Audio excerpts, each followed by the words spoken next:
Alright, out here at the lake again today. It is a cloudy, windy day. It's going to rain in a little bit. But I figured I worked on this thing and the Miss Geico last night, so let's get them in the water and see what they do.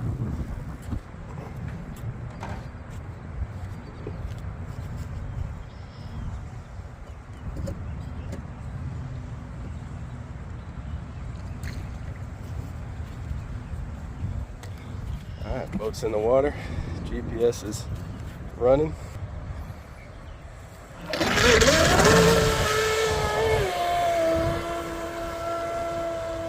Got wind coming directly toward me.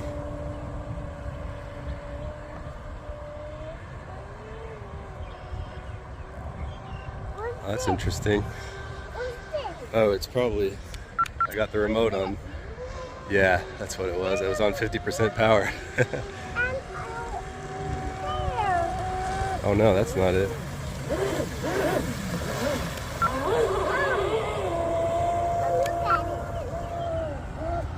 Huh. Come look at it. I don't know what's going on. Come look at it.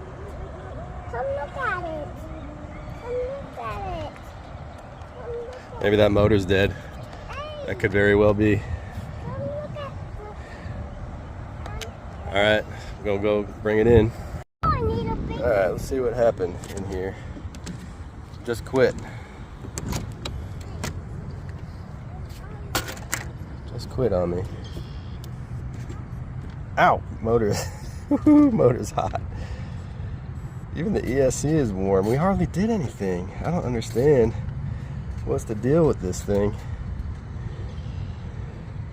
Sheesh. And let's see what it says on the remote. 177 degrees. What in the world? Oh, that's right here on the motor. What is this one? I hardly even ran it. What does And no smoke. have? What does this one have? Crazy. What does this Oh, one look at that. What does this one have? What does this one have? What does this one have? What is this? I guess it's probably locked up. That wrench is a slim 15 and 13 millimeter. That's for doing strut things on car struts, but is also good for getting in tight spaces of anything. Well, I guess the motor's just cooked. It's got to be what's going on, unfortunately. So don't run TP D-Wine motors with a hobby wing that can only go to 10 degrees timing. Learned my lesson twice now. This thing is set on 0 degrees timing, by the way. Can 100%. I touch the motor? No, don't. It's hot. It's hot. But now we're going to run Miss Geico, okay? Why? Because this one broke. Alright. Well, that's why I don't like bringing one boat. So we brought two, just in case something like that would happen. Let me change my transmitter here over to the correct boat. Yes. Alright, well, we got Miss Geico. It's now got different power to it than it had before. Now we got Hobby Wing, 200 amp ESCs in there. And we got 4 SMC 4S batteries, so 8S on each motor.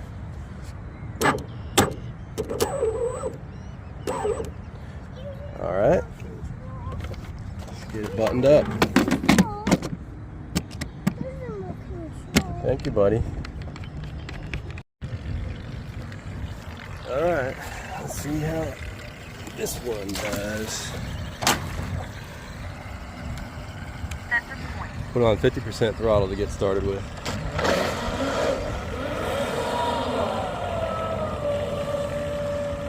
Definitely tell us she's a bit front heavy. That's pretty quick.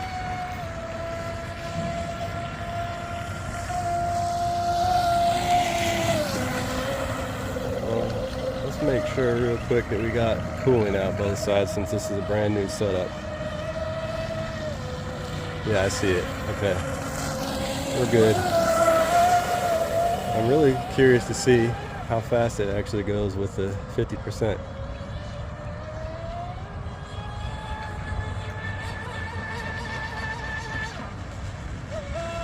Well, let's bring it in and see what's the speed.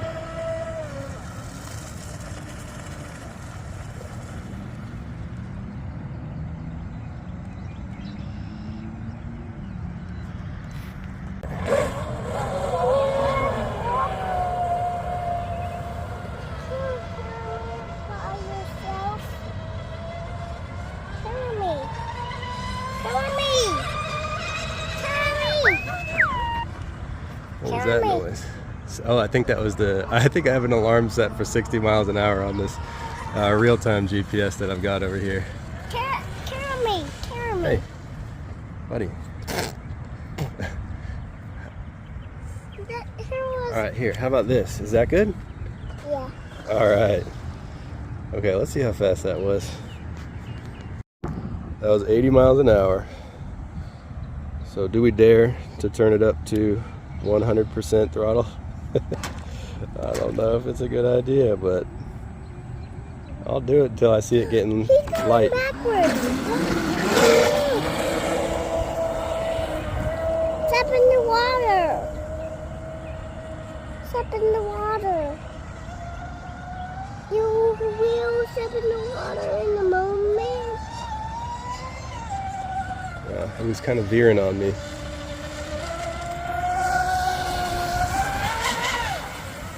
Might need to trim it out a little.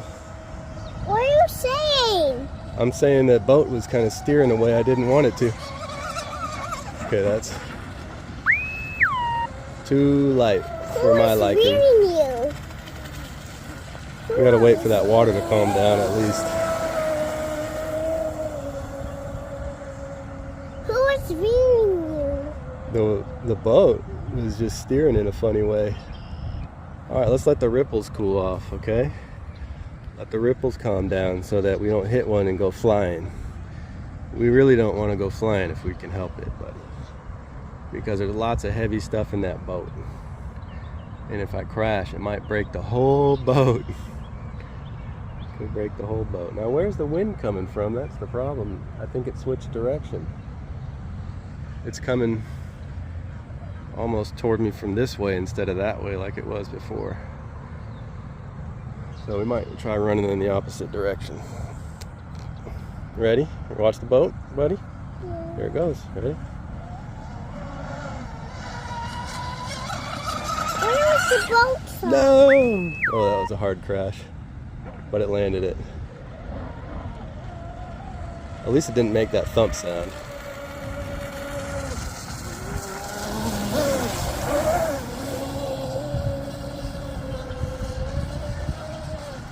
Do I see water from both water outlets? Let's double check. Yeah, we got it. We have to break the whole record. We're definitely not gonna break the record with this boat. Was this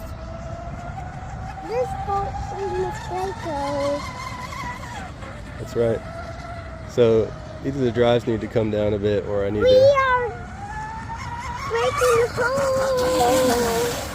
whole. How's it going? I had to cut the video short there because somebody came over, super nice guy. He was asking about the boats and talking about he wants to get himself one in the next week or so. So hopefully we got a new member of the boat gang. Shout out Jimmy. Just give me a call if you want some help, some advice. Once you get your boat, you want to go out and run them together.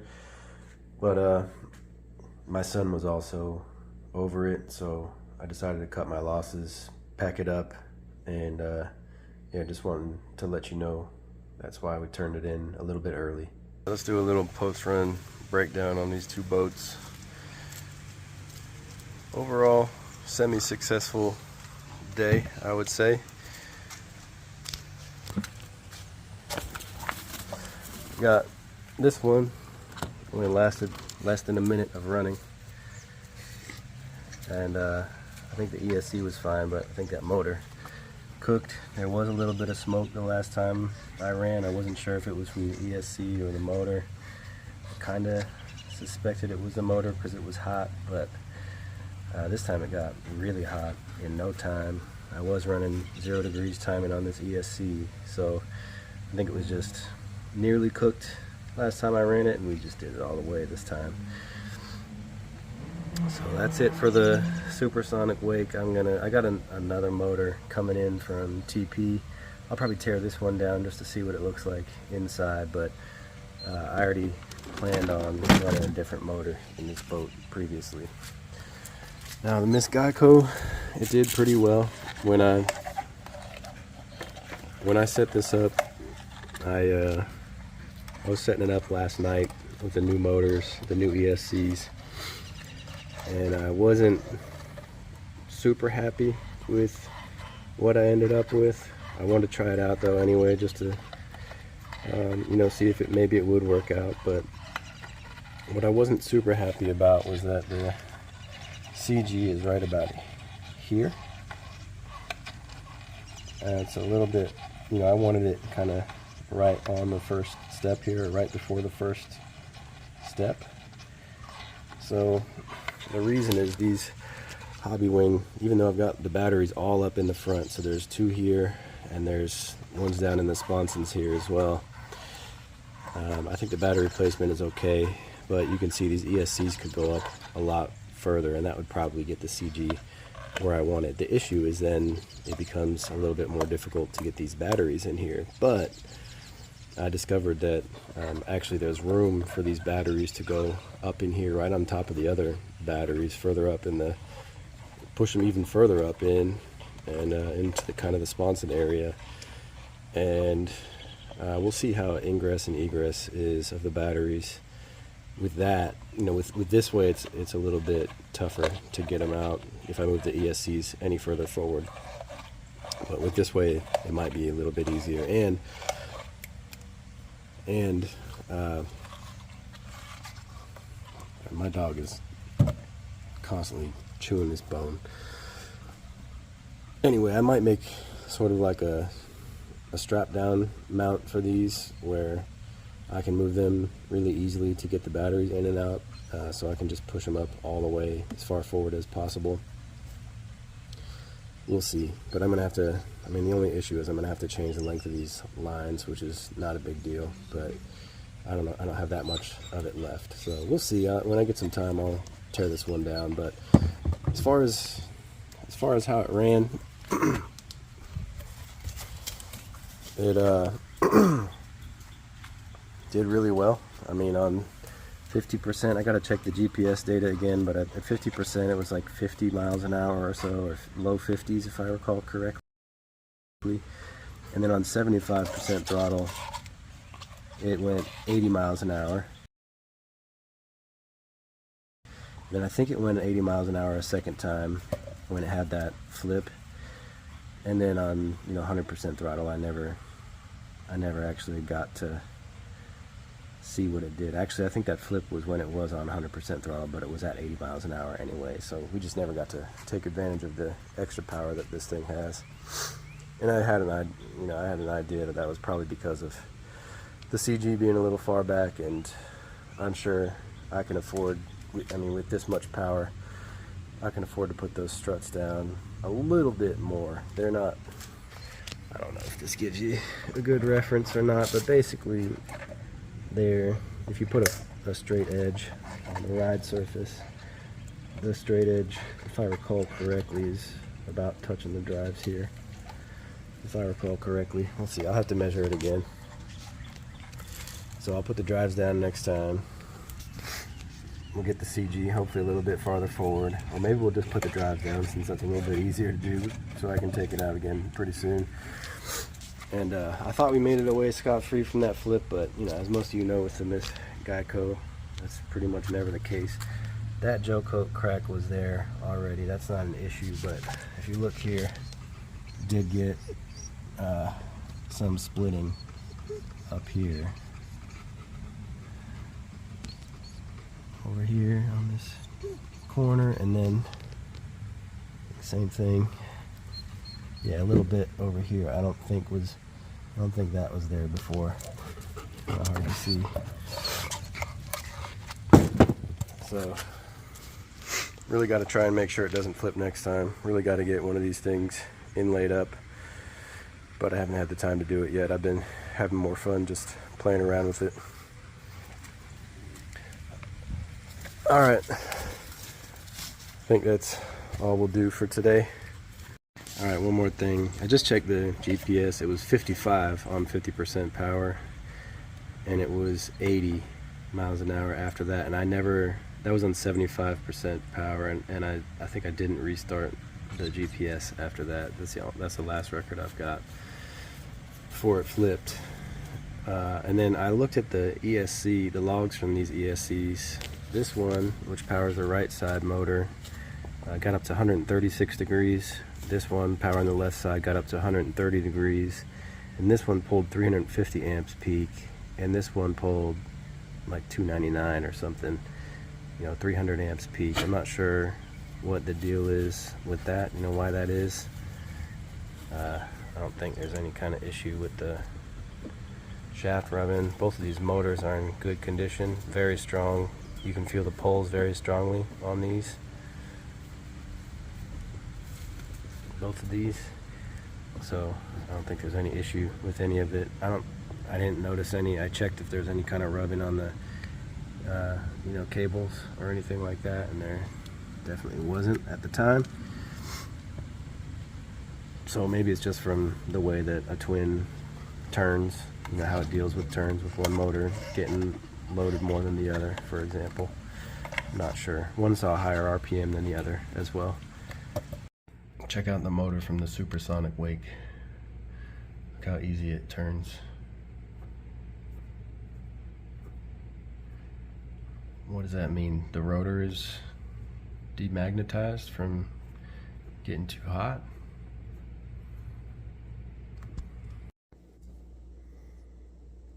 Alright, let's see what's going on with this motor.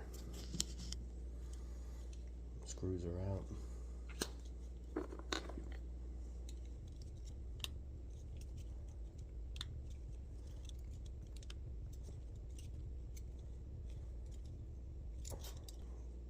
That's harder to get off than expected.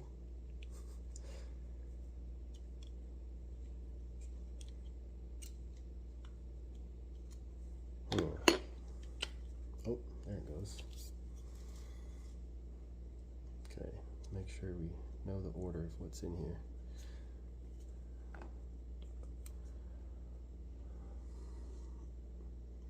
Nice bearing. Singapore NMB 6608Z. Decent quality bearing. We got this little bushing here. And that's it. Here comes the rotor. Okay, so on the other end, nothing but another bushing.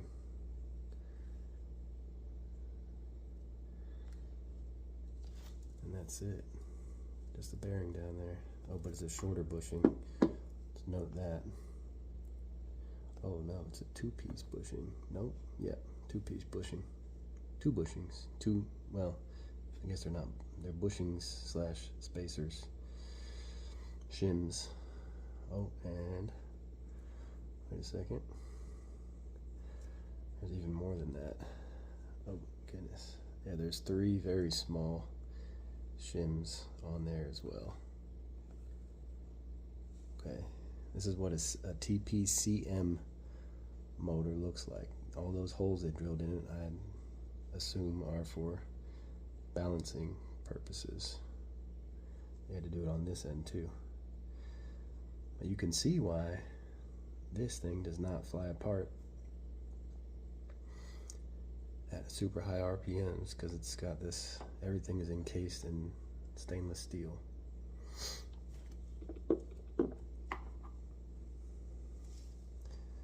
If you look in the motor, I really don't see anything of concern. Even the windings don't look too dark to me.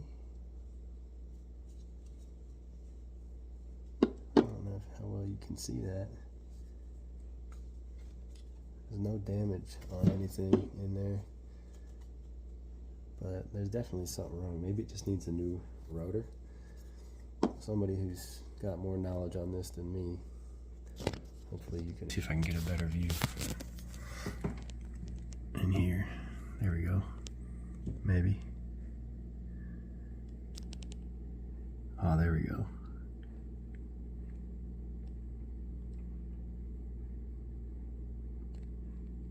No damage that I can see anywhere. Windings all look fine to me.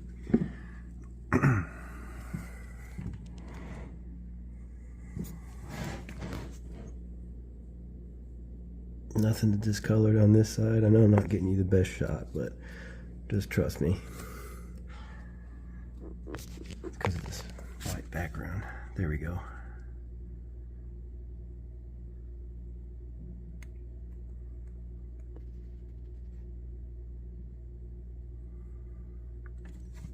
I don't think this stator has issues.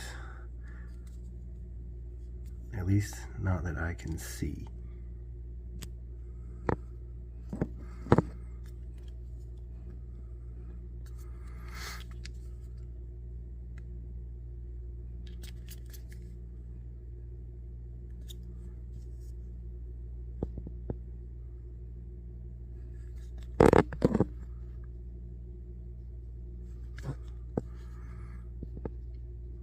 Everything looks fine.